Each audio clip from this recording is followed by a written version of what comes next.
Kita lanjutkan. Bismillahirrahmanirrahim. Alhamdulillahirabbil alamin. Allahumma shalli wa sallim ala nabiyyina Muhammadin wa ala alihi wa sahbihi ajma'in. Amma ba'du. Alhamdulillah, kita lanjutkan pembacaan kitab matan hadis al-arba'in an-nawawiyah sampai kita di hadis yang ke 22 ya. Hadis yang ke 22 kita baca terlebih dahulu hadisnya. Bismillah. Al-hadits tsani wal 'ishrun. Al-hadits tsani wal 'ishrun, hadis yang ke 22.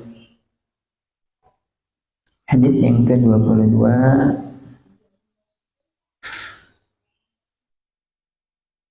An Abi Abdullah Jabir bin Abdullah Al-Ansari radhiyallahu anhuma. An Abi Abdullah, dari Abu Abdullah Jabir bin Abdullah, Jabir bin Abdullah Al-Ansari, beliau dari kalangan Ansar, radhiyallahu anhuma, dari Abu Abdullah Jabir bin Abdullah Al-Ansari radhiyallahu anhuma, anna, bahwa sesungguhnya,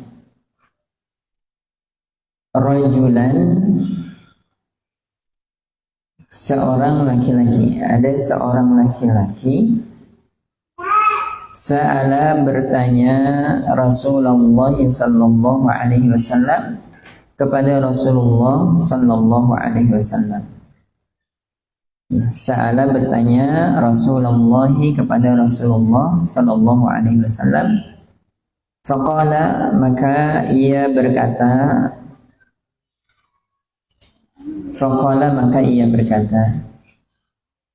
Ara'aita, apa pandanganmu, apa pendapatmu?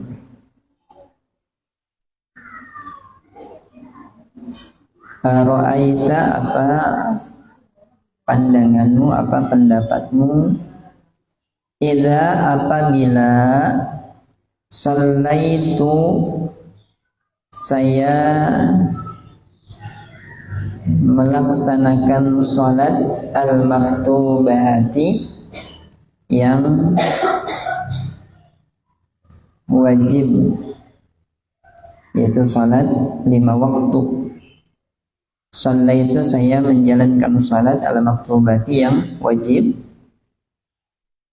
Wasumtu, dan saya berpuasa Ramadhana, di bulan Ramadan.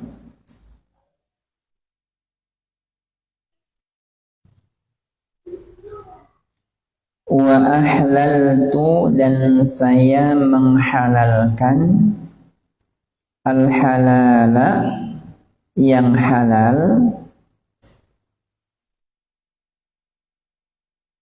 Saya menghalalkan al-halala, perkara yang halal.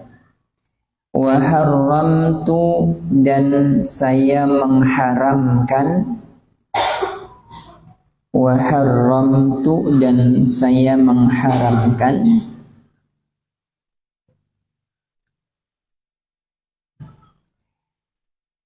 al-harama, perkara yang haram.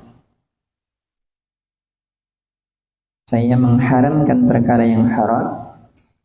Walam azid, dan saya tidak menambah.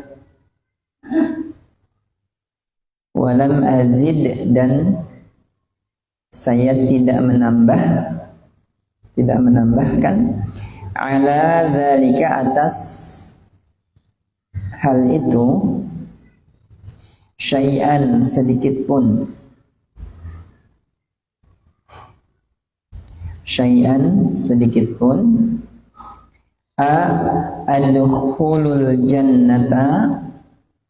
Adkhulul jannata, apakah saya akan masuk surga? A'adkhulul jannata, apakah saya akan masuk surga? Qala, Nabi menjawab, Nabi bersabda, na'am, iya.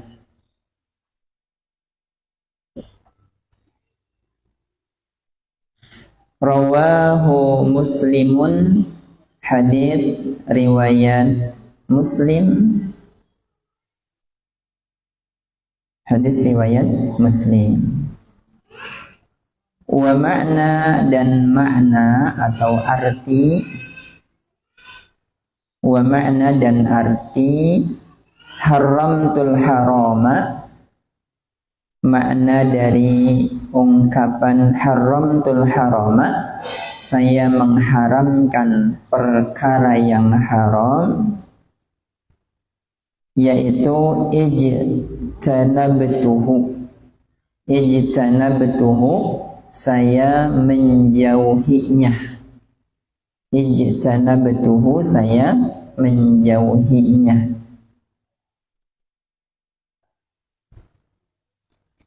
Wa makna, dan makna ahlaltul halala, saya menghalalkan perkara yang halal.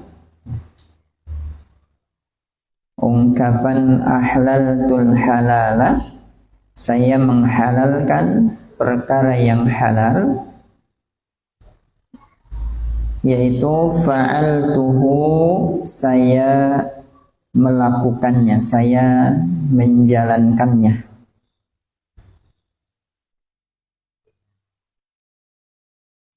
Mu'taqidan dengan meyakini, mu'taqidan dengan meyakini, hillahu, kehalalannya.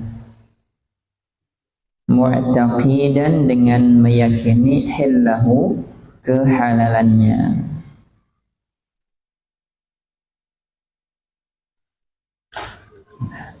Oke, ini hadis yang keberapa? Hadis yang ke-22, yaitu hadis dari sahabat Abu Abdullah Jabir bin Abdullah Al-Ansari radhiyallahu anhuma.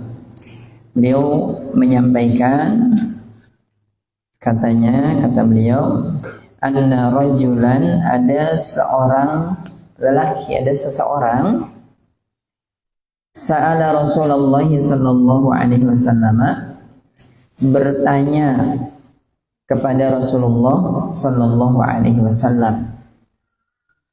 Ya. Bertanya kepada Rasulullah sallallahu alaihi wasallam.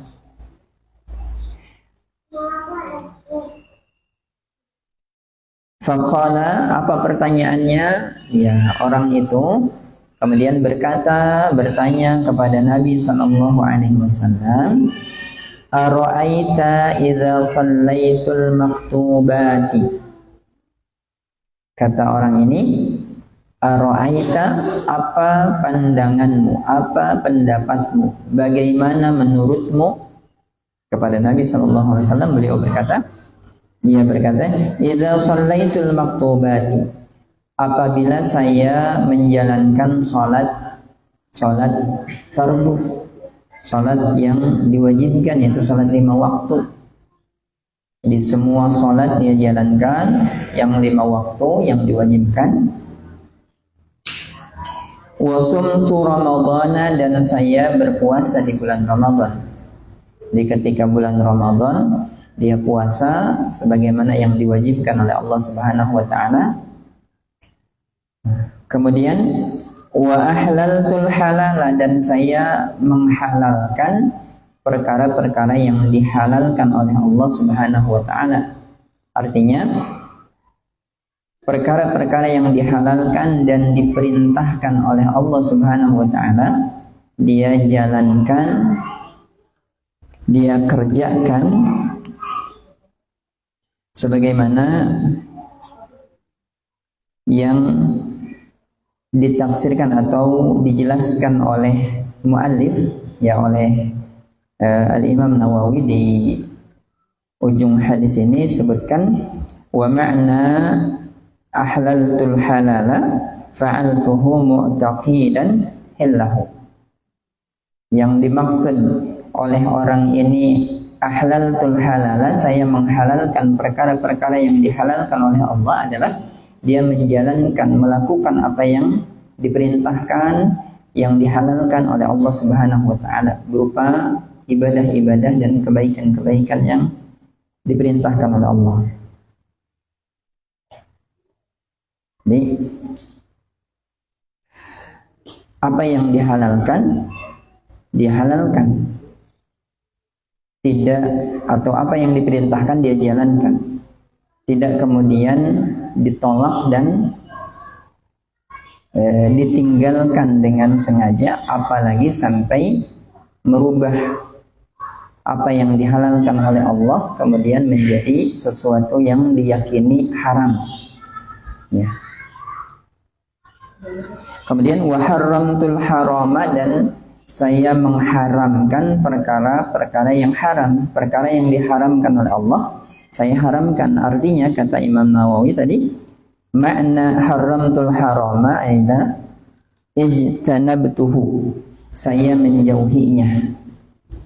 Ya, tentu menjauhi yang haram pun dengan disertai keyakinan akan keharaman perkara tersebut.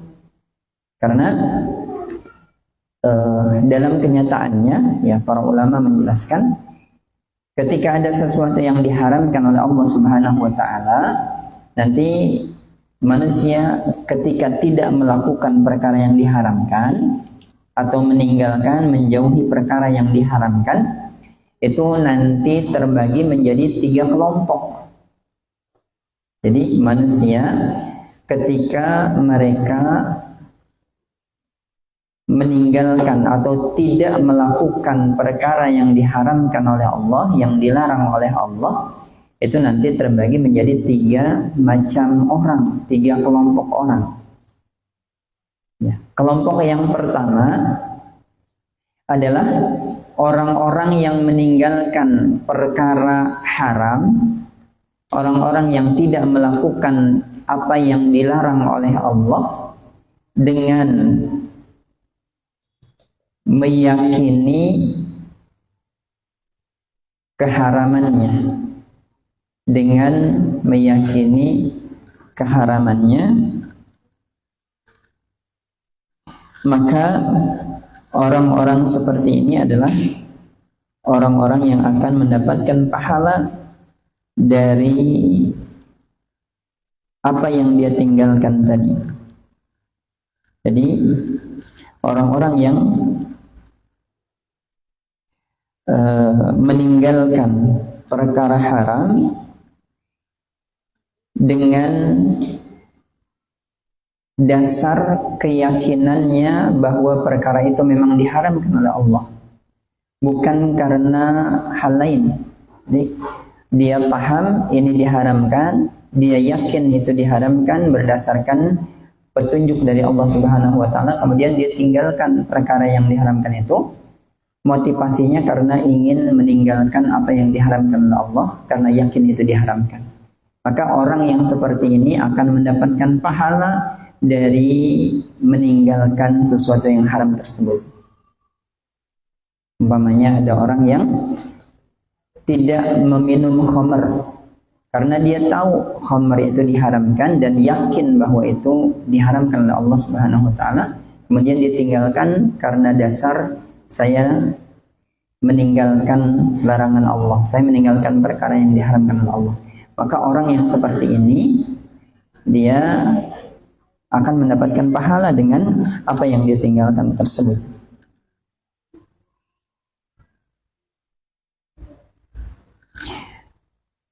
Kelompok kedua orang yang meninggalkan perkara yang diharamkan adalah dia meninggalkan perkara yang diharamkan, dia tidak melakukan apa yang dilarang oleh Allah, tapi bukan karena dasar pengetahuan dan keyakinan bahwa itu diharamkan. Ada hal lain yang menjadi motivasi dia meninggalkan perkara yang diharamkan tersebut. Mungkin ada orang yang tidak minum khamr karena memang tidak suka dengan khamr, atau karena menghindari penyakit. Ada orang yang tidak berzina karena bukan dia yakin zina itu dosa besar yang diharamkan oleh Allah, tapi karena dia menghindari penyakit, karena dia tidak punya kesempatan. Tapi dia tidak menghalalkan perkara tersebut. Jadi dianggapnya perkara biasa aja. Ya, dia tinggalkan bukan karena dia yakin itu dilarang oleh Allah atau diharamkan, tapi dia juga tidak menghalalkan perkara tersebut. Nah, orang seperti ini dengan meninggalkannya perbuatan yang diharamkan, dia tidak akan mendapatkan pahala dari Allah Subhanahu wa taala. Nah, jenis yang ketiga, ada orang yang tidak melakukan perkara yang diharamkan, namun dengan disertai keyakinan bahwa perkara itu bukan perkara yang haram. Dia mungkin tidak melakukan itu karena tidak ada kesempatan, karena tidak mampu, atau karena menghindari penyakit, takut binasa atau yang lainnya, tapi dia tidak yakin bahwa itu diharamkan, bahkan dia memiliki anggapan itu diperbolehkan oleh Allah, itu tidak mengapa kalau dilakukan. Nah, orang yang jenis ketiga ini, kalau memang dia betul-betul menghalalkan apa yang diharamkan oleh Allah, terutama perkara-perkara yang haram yang bersifat daruri dalam mengetahui keharamannya. Artinya untuk mengetahui keharaman perkara tersebut itu sangat mudah, karena memang secara umum kaum muslimin mengetahui bahwa itu diharamkan. Nah, kalau seperti ini maka bisa jadi orang yang menghalalkan atau menganggap boleh sesuatu yang diharamkan oleh Allah tadi, walaupun dia tidak melakukannya, itu bisa jadi menjatuhkan dia kepada kekafiran, bisa jadi murtad. Ya, jadi jangan ada anggapan di dalam pikiran kita, dalam hati kita, sesuatu yang diharamkan oleh Allah itu boleh, atau sesuatu yang dihalalkan oleh Allah itu haram. Kalau sudah ada anggapan atau ada keyakinan mengharamkan apa yang Allah halalkan atau menghalalkan apa yang Allah haramkan, maka ini salah satu penyebab murtad seseorang, kafir, keluar dari Islam. Makanya ketika kita menjalankan ibadah kepada Allah, ya harus ada keyakinan dalam hati kita bahwa kita ini sedang menjalankan perintah Allah, menjalankan kewajiban dari Allah. Kita menjalankan ini dalam rangka taat kepada Allah Subhanahu wa taala, dalam rangka menjalankan petunjuk dari Rasulullah sallallahu alaihi wasallam. Sebaliknya, ketika kita meninggalkan sesuatu yang diharamkan, sesuatu yang dilarang, harus ada juga keyakinan di dalam hati kita bahwa kita meninggalkan ini bukan karena apa-apa, semata-mata karena dilarang oleh Allah, semata-mata karena kita sedang menjalankan ibadah kepada Allah, yaitu menjauhi larangan Allah Subhanahu wa taala. Kita sedang takwa kepada Allah. Baik. Tadi di hadis yang ke-22 ini disebutkan ternyata masuk surga itu cukup dengan menjalankan kewajiban-kewajiban pokok dari Allah Subhanahu wa taala. Bahkan di sini hanya disebutkan 2 hal ya, atau 3 hal. Iya. Pertama, menjaga sholat 5 waktu, sholat yang diwajibkan. Yang kedua, berpuasa di bulan Ramadan, menjaga puasa kita di bulan Ramadan. Dan yang ketiga, menghalalkan apa yang Allah halalkan, mengharamkan apa yang Allah haramkan. Artinya menjalankan syariat-syariat Allah, menjalankan hukum-hukum Allah Subhanahu wa taala. Itu sudah cukup akan membuat seseorang masuk surga. Buktinya apa? Seseorang ini bertanya kepada Nabi, "Walam azid 'ala dzalika syai'an." Saya tidak menambahkan apapun atas hal tadi sedikit pun. Artinya kemungkinan, kata para ulama, ketika ada seseorang menjalankan kewajiban-kewajiban yang diwajibkan oleh Allah, walaupun dia tidak menjalankan apa-apa yang disunahkan, artinya perintah-perintah yang sifatnya sunnah dari Allah, insya Allah dia akan masuk surga selama dia tidak melakukan sesuatu yang dilarang atau diharamkan oleh Allah Subhanahu wa taala.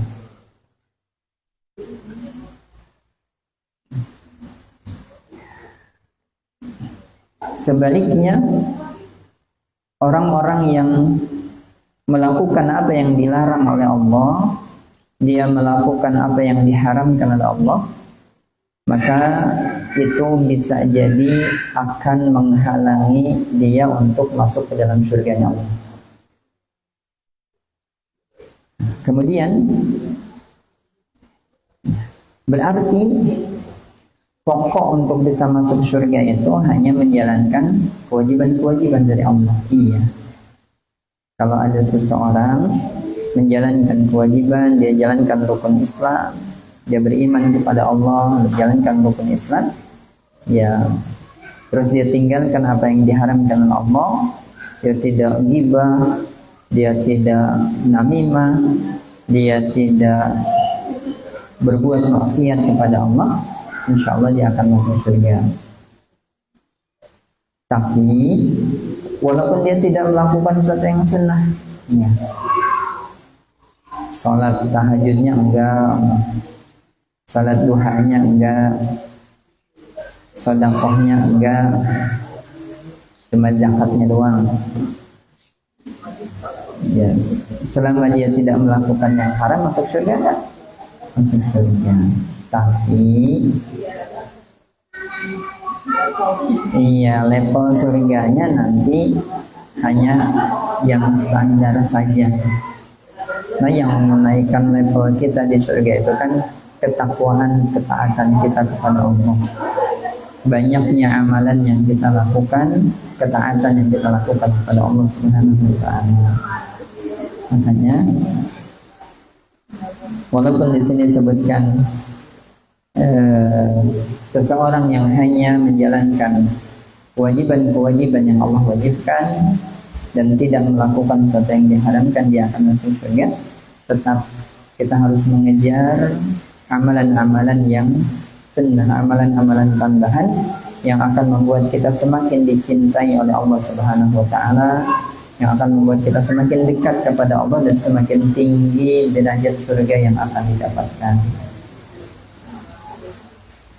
Tapi kan susahnya gimana nih? Taat itu, takwa itu kan unsurnya ada dua kan ya. Kalau kita ambil pengertian takwa, takwa itu biasanya diartikan apa, Pak? Takwa itu takut. Kalau pengertian yang sering disampaikan oleh para ulama, takwa itu apa? Menjalankan perintah Allah, kemudian menjauhi larangan Allah. Jadi orang disebut takwa itu kalau sudah bisa menjalankan dua sisi tadi. Imtitsalu awamirillah wa jitinabu nawahihi. Menjalankan perintah-perintah Allah dan menjauhi larangan-larangan Allah. Kalau orang menjalankan perintah Allah tapi tidak menjauhi larangan Allah, takwa enggak? Tidak disebut takwa. Atau ada orang yang tidak menjalankan, meninggalkan dia apa yang dilarang oleh Allah, dia tinggalkan, tapi tidak takwa, tidak menjalankan perintah Allah, maka tidak juga disebut takwa. Ya, maka Takwa taat itu kan sisinya ada dua. Orang disebut taat kalau dia mau diperintah dan mau dilarang. Kalau dia menjalankan apa yang diperintahkan dan menjauhi, tidak melakukan apa yang dilarang, itu baru disebut taat. Nah, seandainya kita berusaha menjalankan perintah-perintah Allah, sudah barang pasti nggak sih? Sudah pasti belum sih kita akan bisa menjauhi larangan-larangan Allah? Kan kita mah kadang-kadang seimbang ya Bu ya. Ketaatan dilakukan, maksiat juga dilakukan. Jadi seimbang, malah rugi nantinya. Makanya berusaha untuk menjalankan ketaatan itu sebanyak-banyaknya, karena belum tentu kita akan bisa imbang. Bahkan bisa jadi yang lebih banyak kita lakukan dalam kehidupan ini adalah keburukan, kemaksiatan kepada Allah, hal-hal yang dilarang, yang diharamkan oleh Allah. Ya. Maka hadis yang ke-22 ini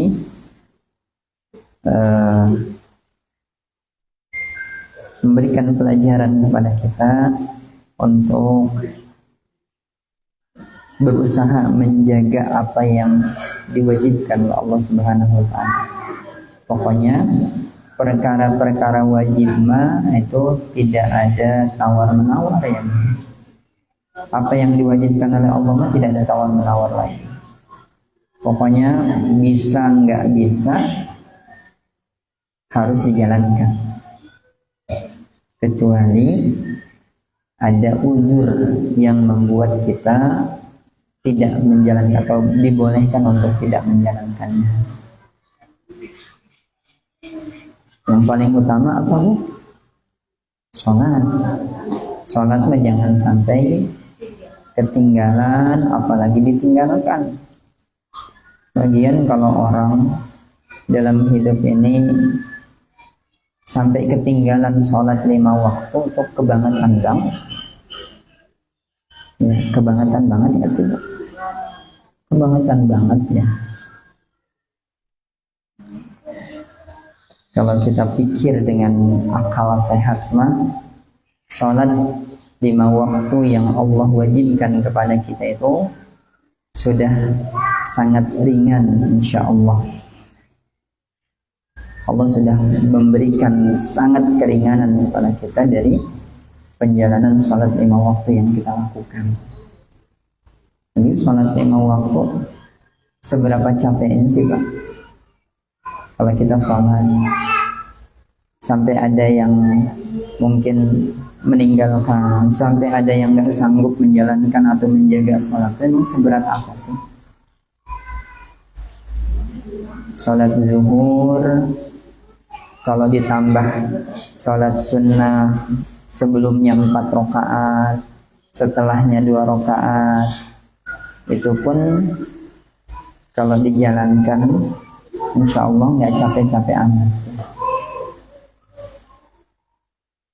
Capean mana sih kita lari pagi 3 kilometer dengan kita sholat subuh 2 rakaat plus qobliyahnya 2 rakaat. Capean mana sih sholat zuhur plus qobliyahnya 4 rakaat, ba'diyahnya 2 rakaat dengan main futsal 15 menit. Jadi sebetulnya Allah sudah sangat meringankan kewajiban yang harus kita jalankan, maka dijaga betul-betul, terutama sholat 5 waktu yang menjadi kewajiban yang paling pokok dalam kehidupan kita. Jangan sampai sudah Allah ringankan kita tetap melalaikan dan meninggalkan, itu kebangetan.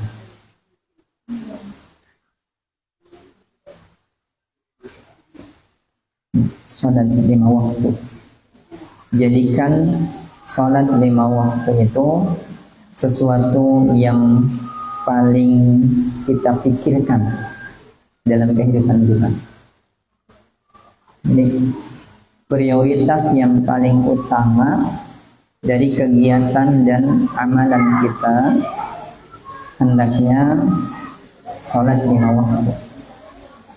Jadi, kalau ada benturan-benturan dengan pekerjaan yang lain, dengan kegiatan-kegiatan lain, jadikan ini prioritas yang paling utama.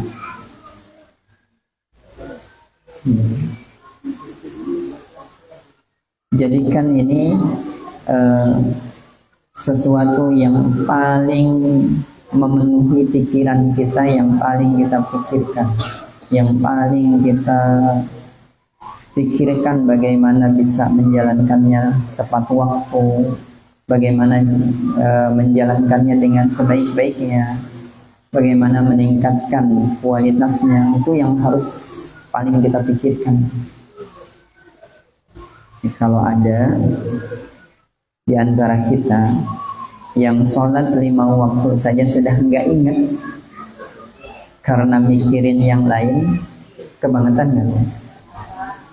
Apalagi sholat 5 waktu sampai ketinggalan karena ada kegiatan lain, itu kebangetan sih? Kebangetan. Jadi sholat 5 waktu mah harus jadi prioritas nomor 1 dalam kehidupan kita sebelum apapun. Dan ingatkan kepada anak-anak kita untuk atau agar mereka betul-betul juga menjadikan sholat itu sebagai prioritas utama dalam pikiran mereka, yang dipentingkan, yang paling dipentingkan dalam kehidupan. Ya, ingat bapak-bapak, ibu-ibu, sebagai orang tua, ya, selain untuk diri kita sendiri harus menjadikan salat 5 waktu ini sebagai hal yang paling utama dalam kehidupan, kita pun harus mengajarkan, punya kewajiban terhadap anak-anak kita untuk mengajarkan mereka, memerintahkan mereka salat 5 waktu. Nanti kalau anak-anak sudah umur 7 tahun tuh sudah kewajiban orang tua memerintahkan anaknya sholat 5 waktu. Tapi maksudnya bukan cuma merintahin doang ya Bu ya. Ya, memberikan contoh, mengajarkan, mengajak. Jangan cuma mentang-mentang Nabi bilangnya muru auladakum bis sholat, perintahkan anak-anak kalian untuk sholat, itu cuma merintah doang, ngajarin enggak, nyontohin enggak. Kapan kita punya kewajiban untuk mengajarkan, mencontohkan, memerintahkan, memaksa anak kita untuk sholat? Ketika umur mereka 7 tahun. Yang masih punya anak-anak kecil, jangan lupa nanti menjelang umur 7 tahun itu anak kita sudah diajarkan tentang sholat, sudah diajak ngobrol tentang sholat, supaya mereka paham bahwa sholat itu kewajiban utama yang sangat pokok dalam kehidupan seorang muslim. Dan supaya mereka nanti ketika menginjak umur 7 tahun itu sudah bisa sholat, sudah bisa disuruh sholat, sudah bisa diajak sholat. Bisa kira-kira Bu Pak? Nah, jadi ingat, kunci pertama agar kita bisa masuk surga setelah kita menjadi seorang muslim apa Bu? Jaga sholat 5 waktu. Dan yang kedua apa tadi? Puasa Ramadan. Puasa Ramadan dijaga. Kemudian yang ketiga apa? Berusaha mengikuti syariat Allah, menyelaraskan diri kita dengan aturan Allah. Kalau yang halal ya kita lakukan, kita makan, kita pakai, kita ambil. Kalau yang haram ya kita tinggalkan, kita jauhi, jangan dilakukan, disertai keyakinan yang halal itu halal, yang haram itu haram. Jangan ada anggapan merubah hukum-hukum Allah, ketentuan Allah. Yang Allah halalkan kita anggap haram, yang Allah haramkan kita anggap boleh. Karena itu bahaya, sangat berbahaya, karena bisa membuat kita menjadi murtad atau keluar dari Islam. Makanya kalau memang menurut syariat itu haram, ya kita katakan haram, kita yakini haram. Tapi bagaimana kalau kita belum bisa meninggalkan, atau kita dalam kondisi yang tidak bisa untuk meninggalkan? Ada nggak sih Bu? Sesuatu yang jelas diharamkan oleh Allah, tapi kita tuh dipaksa untuk melakukan itu dan tidak bisa meninggalkan. Pajak Bu. Salah satunya mungkin. Nah, perkara kita tidak bisa meninggalkan karena kondisi yang memang tidak bisa dihindari, itu perkara lain. Yang penting dasarnya keyakinan bahwa yang haram itu tetap haram harus ada pada diri kita.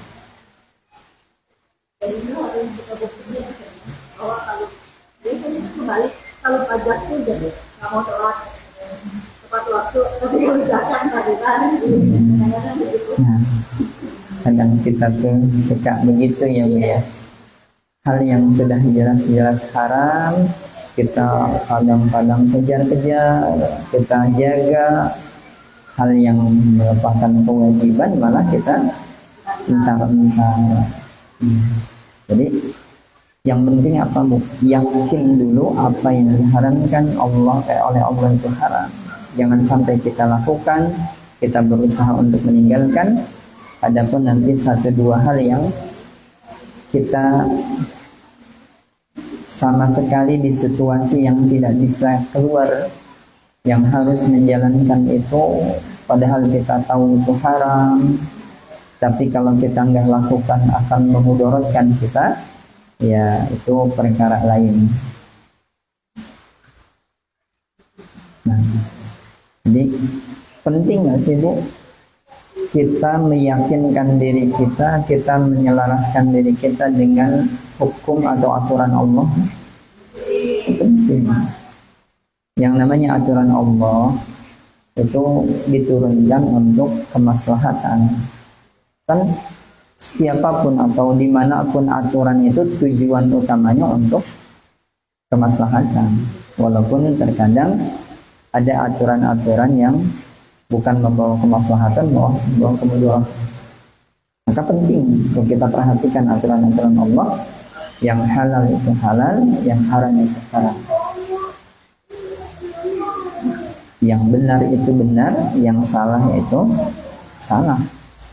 Hanya mudah-mudahan kita mendapatkan bimbingan dari Allah selalu untuk bisa menyelaraskan diri kita dengan aturan Allah. Kita bisa menjalankan apa yang Allah halalkan dan menjauhi apa yang Allah haramkan. Sampai di sini mungkin ada yang ingin disampaikan. Cukup 1, nanti kita hafal hadisnya ya, insyaallah. Silakan.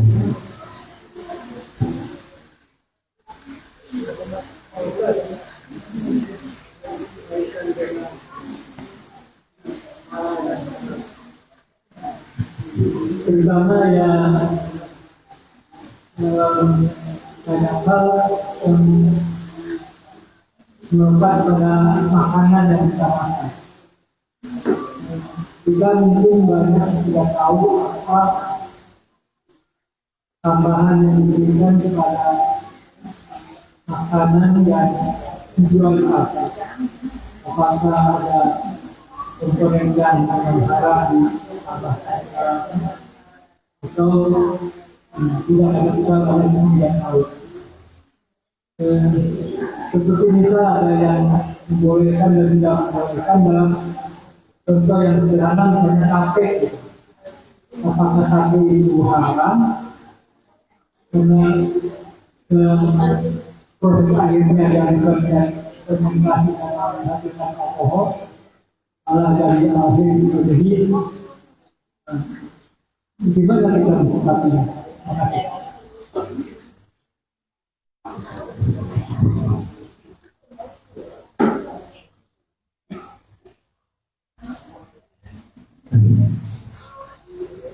Terkait makanan, bagaimana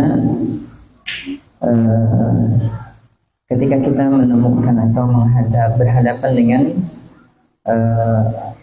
makanan-makanan yang ada di sekitar kita yang mungkin dikhawatirkan makanan itu mengandung sesuatu yang haram.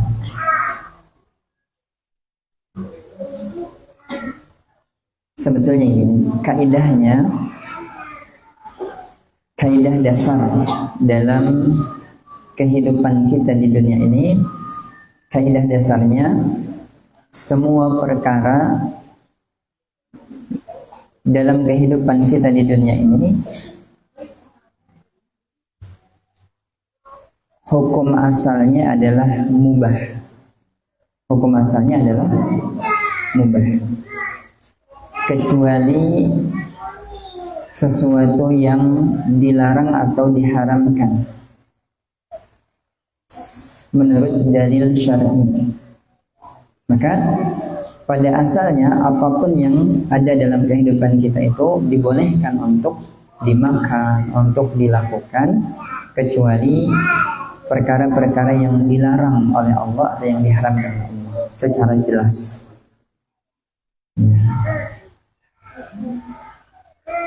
Dasar dari kaidah ini diantaranya adalah ayat Al-Quran. Kata Allah Subhanahu wa ta'ala, huwallazi khalaqalakum ma fil ardi jami'a. Dialah Allah Subhanahu wa ta'ala yang telah menciptakan segala sesuatu yang ada di permukaan bumi ini untuk kalian.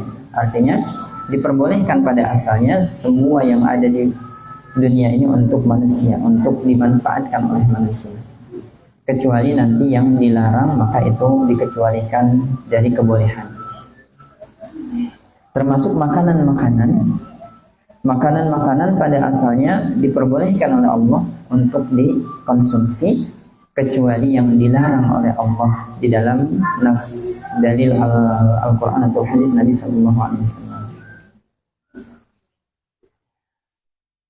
Dan yang dilarang oleh Allah Subhanahu wa ta'ala dalam Al-Quran itu hanya beberapa saja.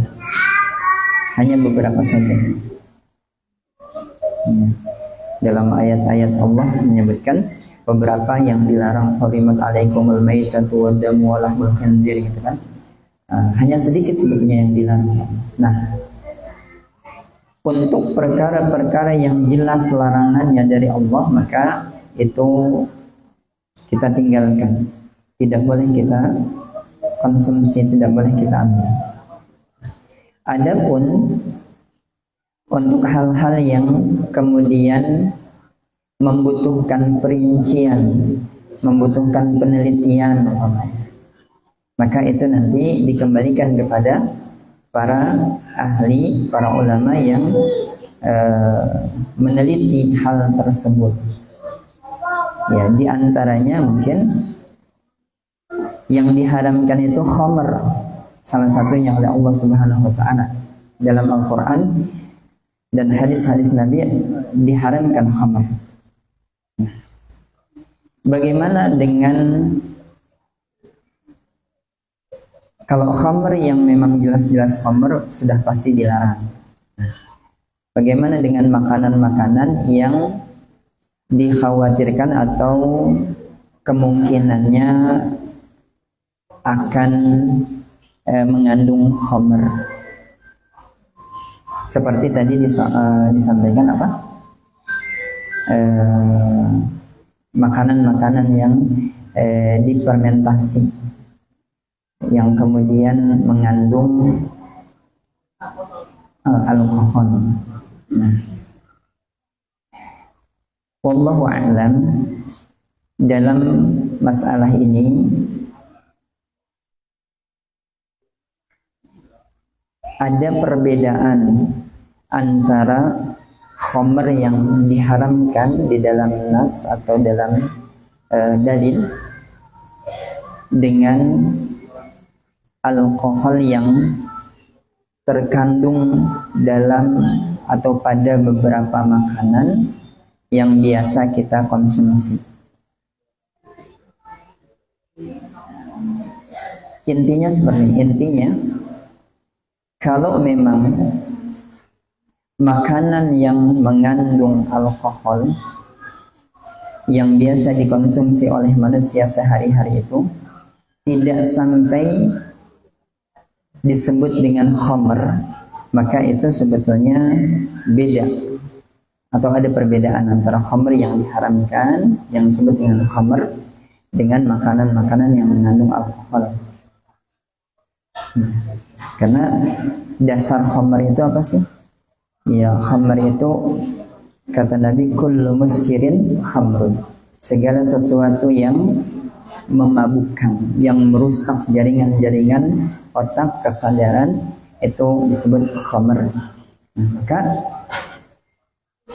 nanti kita perlu perhatikan apakah makanan-makanan itu kemudian akan disebut atau terkategorikan khamr sehingga masuk ke dalam larangan yang diharamkan tadi, atau makanan-makanan itu tidak terkategorikan khamr walaupun dia mengandung umpamanya zat yang disebut dengan alkohol dalam ilmu kimia. Karena khamr dan alkohol itu sendiri berbeda. Khamr dan alkohol itu sendiri berbeda. Jadi tidak semua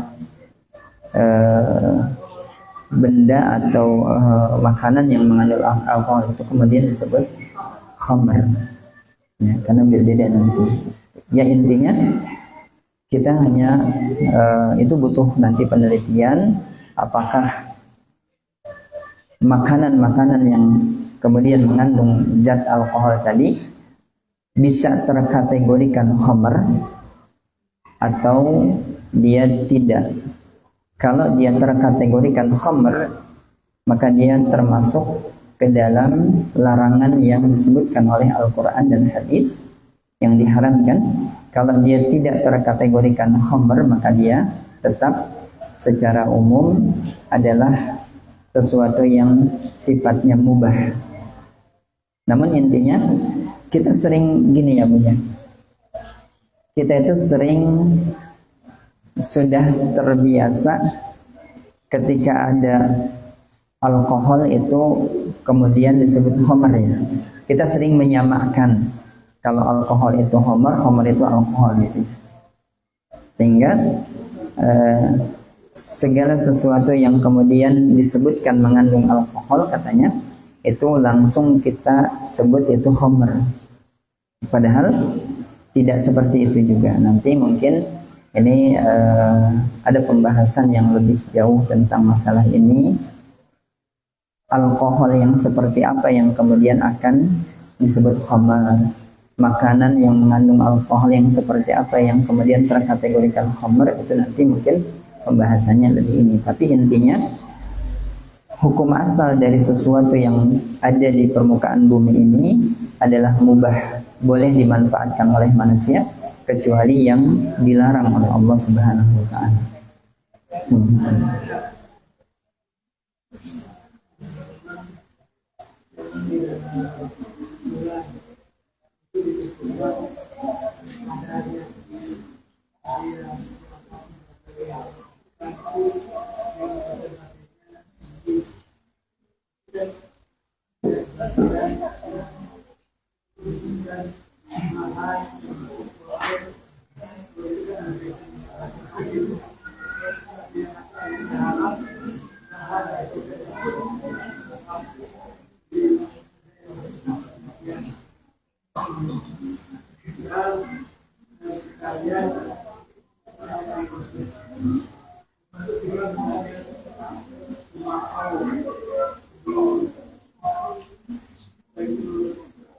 dan jam.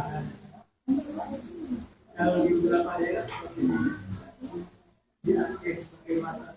Sebenarnya sebagai penyediaan makanan. Kita bisa pikir yang melakukan itu kalau ini yang jadi persoalan.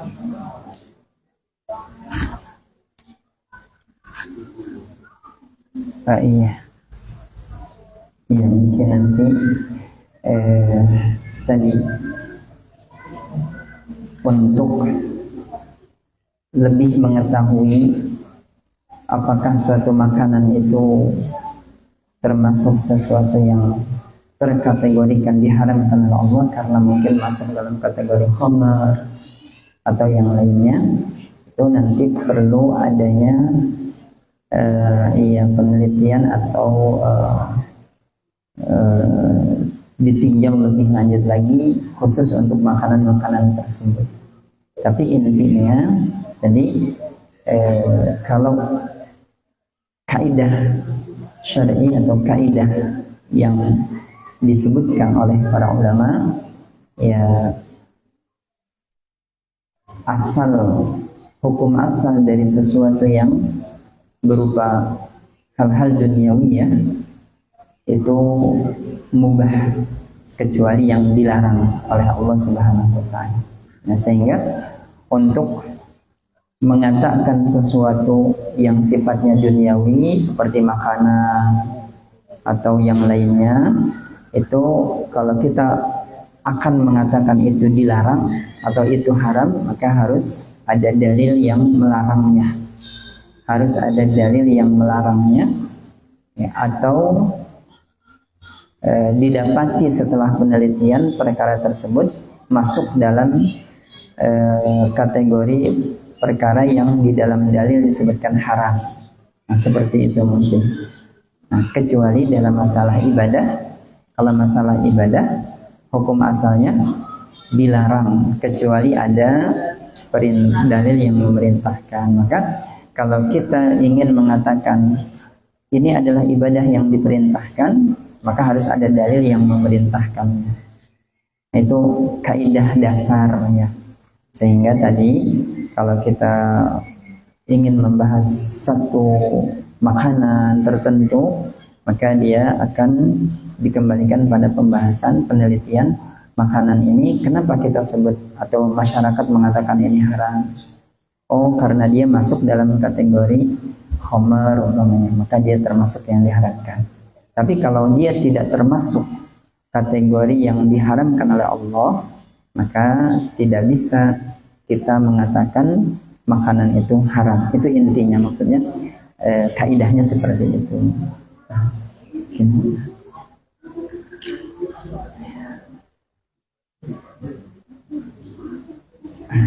Mungkin dari itu ada yang mau sampaikan?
Tentang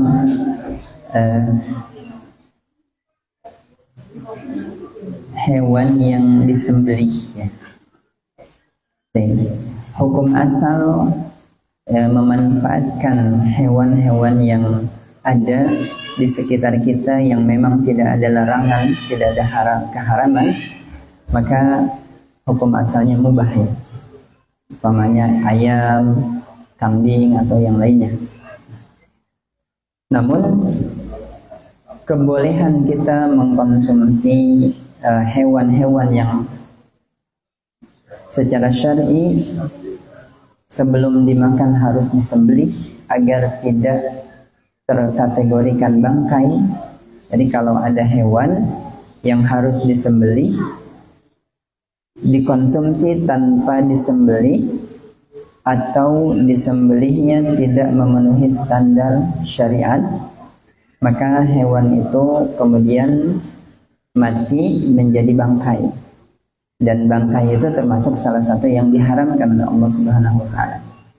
Allah mengatakan hurrimat 'alaikumul maitatu. Diharamkan atas kalian salah satunya bangkai.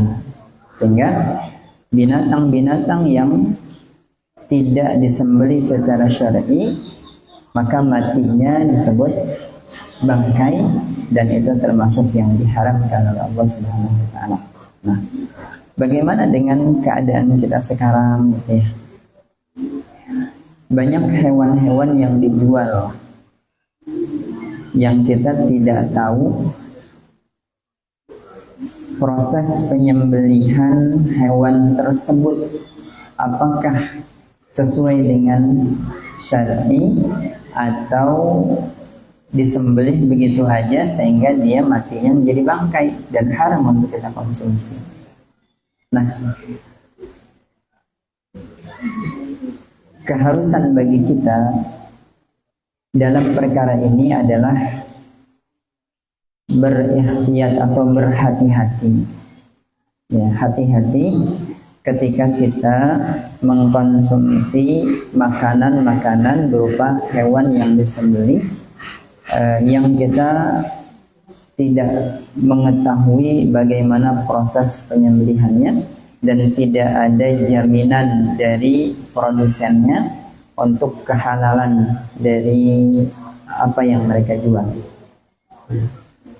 Makanya idealnya sih kalau kita mau makan daging itu yang kita sembelih sendiri, yang kita tahu proses penyembelihannya, atau yang memang ada jaminan kehalalan karena penyembelihannya sesuai dengan syariat. Jadi ini hal yang harus kita lakukan dalam perkara ini. Diusahakan kita berhati-hati. Nah, bagaimana kalau kita dihadapkan ke pasar atau dengan produk atau daging-daging yang ada di pasar? Kalau memang di suatu pasar atau di penjual daging itu kita berkeyakinan kemungkinan besar insya Allah dia melakukan penyembelihan dengan cara syar'i. Umpamanya ada peternakan-peternakan yang memang kita tahu yang punyanya itu orang Islam dan memperhatikan perkara kehalalan keharaman penyembelihan. Maka kalau memang kita tahu dengan zon kita, dengan pengetahuan yang kemungkinan besar insya Allah dia melakukan proses dengan syar'i, maka tidak mengapa kita untuk mengkonsumsi makanan yang seperti itu. Tapi untuk yang sama sekali bahkan ada kemungkinan, ya kita ada kemungkinan dalam pikiran kita bahwa daging yang dijual di sana atau yang berasal dari peternakan sana, umpamanya dari mana biasanya daging itu?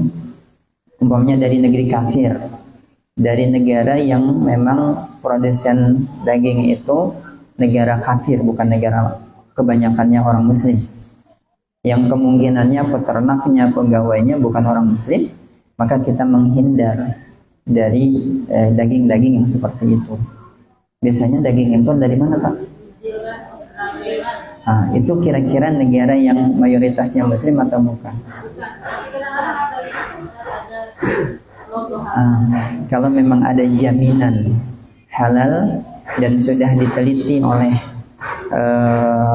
negara-negara lain bahwa produsen itu memang menjamin kehalalan dari daging yang mereka jual, maka boleh. Tapi kalau kita sama sekali tidak yakin, bahkan kita berkeyakinan atau kemungkinan besarnya ini tidak dilakukan penyembelihannya secara syar'i, maka kita hindari.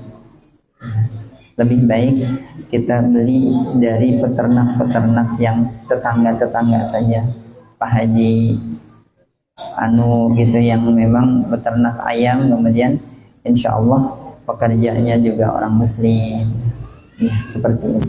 Karena memang di dalam Islam penyembelihan itu ada syaratnya, ya. Ada syarat penyembelihan.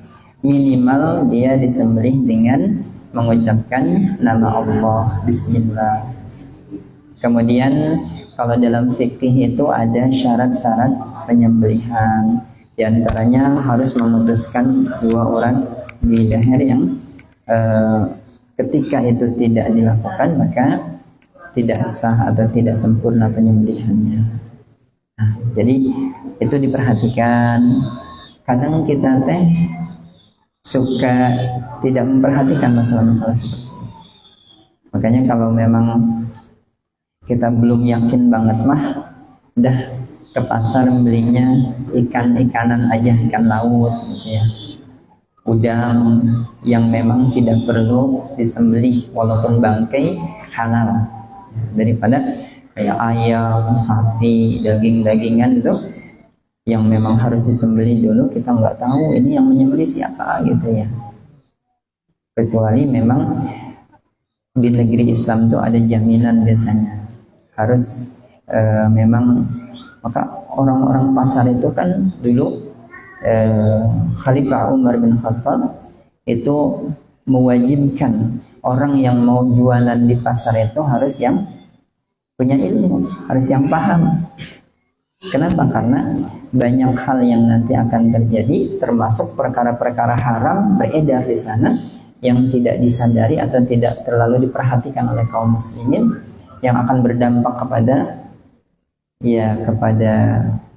dirinya, kepada keluarganya, bahkan kepada masyarakat kaum muslimin. Kan kalau kita sering mengkonsumsi perkara yang haram, ya karena kita kurang memperhatikan, akan berakibat buruk pada diri kita, juga akan berakibat buruk pada hidayah yang akan kita dapatkan dari Allah, semangat ibadah yang akan, ya karakter kita pun akan terpengaruh, ya kan.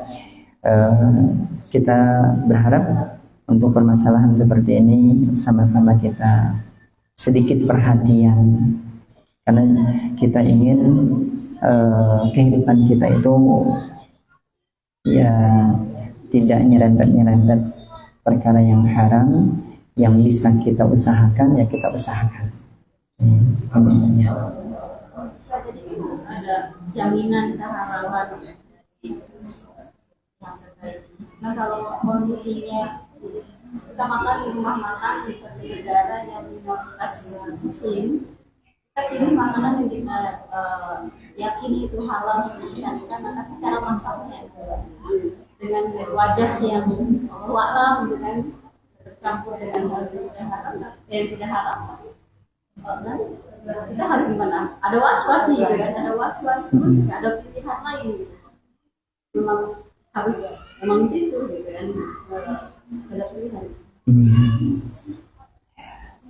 Iya, ada sebuah hadis ya. Kalau kita pernah ngaji, mungkin kita Bulughul Maram tuh ada babul ina, ya, bab tentang wadah-wadahan. Itu memang ada larangan dari Nabi SAW. Kita menggunakan ketika kita berada di suatu tempat yang atau di rumah orang kafir, kita dilarang menggunakan wadah-wadahan yang mereka gunakan, kecuali kalau memang darurat. Kalau memang harus juga, maka itu dicuci terlebih dahulu, kemudian baru digunakan. Itu petunjuk dari Nabi SAW untuk kita ketika berada di suatu tempat yang di situ tempatnya orang kafir atau di rumahnya orang kafir. Maka kalau kita mungkin pernah berada di negeri orang-orang kafir yang penduduknya jarang orang muslim, kemudian kita harus makan di sana, ya pertama tadi usahakan memilih makanan-makanan yang jelas kehalalannya atau mungkin tidak lagi diragukan seperti ikan-ikanan atau yang lainnya. Nah, bagaimana dengan tempat-tempat yang memang digunakan? Nah, tadi kan ada larangan dari Nabi tidak boleh dipergunakan kecuali kalau memang mau nggak mau juga harus dicuci dulu. Ya, insya Allah kalau memang biasanya ada di satu walaupun ya setahu kita mungkin kalau memang itu tempatnya bertanggung jawab, ya kalau memang itu tempat yang bertanggung jawab, biasanya walaupun itu bercampur dengan hal-hal yang tidak baik, kalau memang orangnya bertanggung jawab, pemiliknya bertanggung jawab, pekerjaannya bertanggung jawab, itu biasanya ada bagian khusus ya, ada bagian khusus yang untuk menjamin kaum muslimin ketika singgah di situ. Biasanya ada tempat yang khusus, ada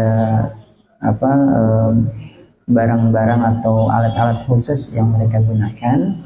Nah, kalau memang kita bisa mendapati ada tempat yang seperti itu yang dipisahkan, ada tempat khusus yang Muslim corner mungkin atau yang ini, nah, insya Allah itu sudah menjadi bahan untuk kita atau sudah menjadi jaminan untuk kita bisa. Tapi kalau memang kita tidak mendapati juga, ya mudah-mudahan kalau memang itu darurat yang kita nggak bisa, kalau nggak makan kan nggak bisa ya Pak ya, makan mah harus ya kudu ya. Maka insya Allah kita perhatikan dan kita sampaikan bahwa kita muslim yang butuh penjaminan dari mereka, butuh penjaminan. Kan biasanya kalau orang-orang di luar tuh mereka lebih ini. Beberapa negara kayak Singapura, Malaysia, mereka jujur mau ngasih tahu bahwa kita bukan halal restoran, ada makanan halal tapi masaknya bercampur. Kita kan bisa memilih restoran lain. Tapi kalau kayak Thailand, beberapa daerah ya, Thailand, Vietnam itu ya halal orangnya beda-beda. Insya Allah, kalaupun itu kita tidak dan memang kondisinya darurat, mudah-mudahan itu adalah hal yang dimaafkan. Ya, tapi setelah kita berusaha semampunya, berusaha sampai tingkat kemampuan kita yang memang maksimal, ya kemudian kita sudah berusaha maksimal ternyata qadarullah masih tidak bisa menghindari, insya Allah mudah-mudahan itu hal yang dimaafkan, insya Allah. Tapi setelah kita berusaha semaksimal mungkin. Jadi intinya mudah-mudahan kita bisa menjaga hal-hal yang Allah wajibkan kepada kita, dan kita bisa menyelaraskan menjaga diri kita untuk memperhatikan dalam kehidupan kita mana yang dihalalkan oleh Allah, mana yang diharamkan oleh Allah. Yang halal kita jalankan, kita manfaatkan, yang haram kita jauhi, kita tinggalkan, dengan disertai keyakinan bahwa Allah menghalalkan dan mengharamkan hal tersebut. Dan perkara yang halal dan haram itu bukan hanya pada makanan ya Pak ya, pada perbuatan, pada kegiatan pun ada yang kemudian nanti dihalalkan, diharamkan, itu pun harus kita perhatikan ya. Tapi mudah-mudahan ada manfaat yang bisa kita ambil. Kurang lebihnya saya mohon maaf. Billahi taufiq wal hidayah. Subhanakallahumma wa bihamdika asyhadu an la ilaha illa anta astaghfiruka wa atubu ilaik. Wassalamualaikum warahmatullahi wabarakatuh.